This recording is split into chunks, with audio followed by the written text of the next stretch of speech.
I realized that we had probably pulled the wool over the American people's eyes, and certainly over the international community's eyes. And so I felt pretty low about it. I wish I had resigned.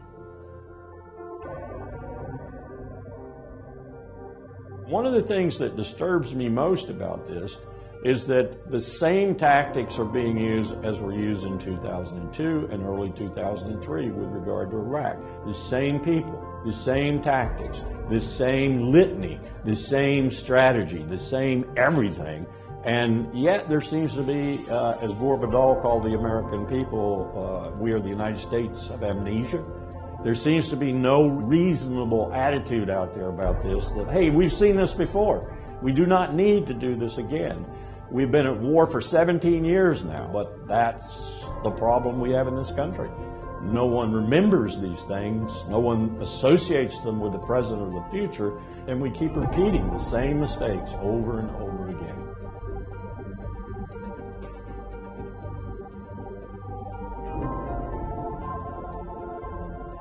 Indeed, the facts and Iraq's behavior show that Saddam Hussein and his regime are concealing their efforts to produce more weapons of mass destruction. When I listened to him present, I realized that the 6 days and 7 nights that we'd spent preparing his presentation had not allowed me to look at the whole thing, to understand exactly what he was saying, particularly the part where he connected the 9/11 attacks, Al-Qaeda, the terrorist organization, with Saddam Hussein, which I and others in the intelligence community knew was a real stretch. So this was bogus information we were putting out at the United Nations, and Richard Cheney, the Vice President, and George Tenet, the DCI, knew that it was bogus information and never told the Secretary of State. It was one of the lowest points, if not the lowest points, in my professional life. And Powell has said I shall ever be remembered for that moment at the United Nations talking about Iraq's WMD. I suspect he's right. My fellow citizens, at this hour, American and coalition forces are in the early stages of military operations to disarm Iraq, to free its people, and to defend the world from grave danger. This decision in 2003 to invade Iraq will be ever interpreted by historians as a catastrophic strategic mistake. What we did when we invaded Iraq was violate 40-plus years of U.S. foreign and security policy. We destroyed the balance of power in the Persian Gulf. And we started what is going on now and probably will be going on for years to come, this massive chaos, killing, death, starvation, states failing and so forth, Syria, Libya, Iraq, and possibly Lebanon, maybe Jordan. What we have is chaos, and we produced that chaos. Just as sure as we produced the chaos, we produced ISIS. We produced all of this by that really unwise decision in 2003 to invade Iraq.